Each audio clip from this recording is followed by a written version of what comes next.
नमस्कार। आज हम एक बहुत ही महान ब्रह्मांडीय कथा में गोता लगाने वाले हैं। ये कहानी सिर्फ देवताओं और असुरों के युद्ध की नहीं है, बल्कि ये उस स्थिर शक्ति की कहानी है जो असल में सब कुछ थामे हुए थी। ये एक ऐसे नायक की कहानी है जो सबसे शक्तिशाली होकर भी सबके सामने नहीं, बल्कि सबके नीचे था। तो चलिए देखते हैं इस सफर में हम कहां कहां जाएंगे। शुरुआत होगी एक असंतुलित ब्रह्मांड से। फिर हम उस महान योजना के बारे में जानेंगे जिसे बनाया गया। उसके बाद देखेंगे कि वो योजना कैसे विफलता की कगार पर पहुंच गई और फिर कैसे एक अदृश्य शक्ति ने आकर सब कुछ संभाल लिया, जिससे आखिर में हमें एक बहुत गहरा सबक मिला। तो कहानी की शुरुआत होती है एक बहुत बड़े संकट से। एक ऐसी घटना जिसने पूरे ब्रह्मांड का संतुलन ही हिलाकर रख दिया और देवताओं को भी शक्तिहीन बना दिया। देखिए, ये सब कुछ शुरू हुआ देवताओं के राजा इंद्र के अहंकार की वजह से। हुआ यूं कि ऋषि दुर्वासा ने उन्हें एक दिव्य माला भेंट की। अब इंद्र ने उसका सम्मान करने के बजाय उसे अपने हाथी ऐरावत को पहना दिया। और उस हाथी ने क्या किया? उसने माला को जमीन पर फेंककर कुचल दिया। बस इस अपमान से ऋषि दुर्वासा इतने क्रोधित हुए कि उन्होंने श्राप दे दिया कि सभी देवता अपनी शक्ति, अपना तेज, अपना सारा वैभव खो देंगे। और इस श्राप का असर फौरन हुआ। देवताओं की शक्तियां कमजोर पड़ने लगी, उनका तेज एकदम फीका पड़ गया। और बस इसी मौके का फायदा उठाकर असुरों ने तीनों लोकों पर अपना अधिकार जमाना शुरू कर दिया। हर तरफ अराजकता फैल गई।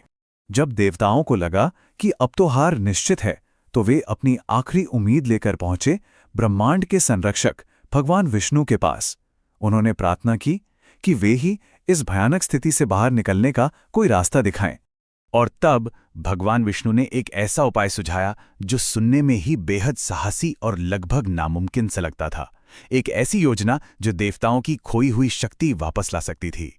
इस योजना का नाम था समुद्र मंथन। मतलब दूध के सागर क्षीर सागर को मथ कर अमरता का पेय यानी अमृत निकालना था। लेकिन इसमें सबसे बड़ी चुनौती ये थी कि इस काम के लिए देवताओं को अपने सबसे बड़े दुश्मनों यानी असुरों की मदद लेनी पड़ेगी। अब जरा सोचिए, इस काम के लिए कितने असाधारण उपकरणों की जरूरत पड़ी होगी। मंथन करने के लिए विशाल मंदराचल पर्वत को मथनी बनाया गया और उसे घुमाने के लिए रस्सी के तौर पर नागों के राजा वासुकी को इस्तेमाल करने का फैसला हुआ। और इन सबका लक्ष्य बस एक, अमृत। तो सब कुछ तैयार था। देवता और असुर दोनों ही इस बड़े काम के लिए एकदम तैयार थे। लेकिन उनकी इस बड़ी सी योजना में एक बहुत ही बुनियादी कमी थी। एक ऐसी कमी जिस पर किसी का ध्यान ही नहीं गया। असली सवाल तो ये था कि भाई, इतने बड़े पर्वत को जब समुद्र में रखा जाएगा तो वो टिकेगा किस पर? उसके नीचे कोई ठोस आधार, कोई मजबूत नींव, कुछ तो होना चाहिए था ना। और हुआ भी बिल्कुल वही। जैसे ही मंदराचल पर्वत को समुद्र में उतारा गया, वो बिना किसी सहारे के तेजी से नीचे डूबने लगा। एक ही पल में सारी उम्मीदें जैसे टूट सी गईं। ये महान योजना तो शुरू होने से पहले ही फेल हो गई थी। और ठीक उसी निराशा के पल में कहानी में एक ऐसा मोड़ आया जिसने सब कुछ बदल दिया। जब सारी उम्मीदें दम तोड़ रही थी, तभी एक दिव्य शक्ति ने इस नामुमकिन काम को बचाने के लिए हस्तक्षेप किया। भगवान विष्णु ने एक विशाल कछुए का रूप धारण किया, जिसे कूर्म अवतार कहा जाता है। यह अवतार सिर्फ एक जानवर का रूप नहीं था, बल्कि ये स्थिरता का एक मजबूत फाउंडेशन का प्रतीक था। लेकिन सवाल ये उठता है कि कछुए का रूप ही क्यों? अच्छा सोचिए जरा, उसका विशाल आकार इतना बड़ा कि एक पहाड़ को थाम सके। उसका मजबूत और गोल कवच उस घूमते हुए भारी वजन को बैलेंस करने के लिए एकदम परफेक्ट था। और सबसे बड़ी बात, वो समुद्र की उथल-पुथल के बीच एक अटूट स्थिरता दे सकता था। तो जब एक स्थिर आधार मिल गया, मंथन फिर से शुरू हुआ। और यहां एक दिलचस्प बात है, असुरों ने अपने अहंकार में आकर नागराज वासुकी के सिर वाला हिस्सा पकड़ा, जबकि देवताओं ने विनम्रता से पूंछ को चुना। ये छोटा सा फैसला भी देखिए दोनों तरफ के इरादों में कितना बड़ा फर्क दिखाता है। अब जब मंथन सही तरीके से होने लगा, तो समुद्र की गहराइयों से सिर्फ अमृत ही नहीं निकला, बल्कि कई अद्भुत और कुछ खतरनाक चीजें भी बाहर आने लगी। देखिए, सबसे पहले तो निकला हलाहल, एक ऐसा घातक जहर जो पूरे ब्रह्मांड को भस्म कर सकता था।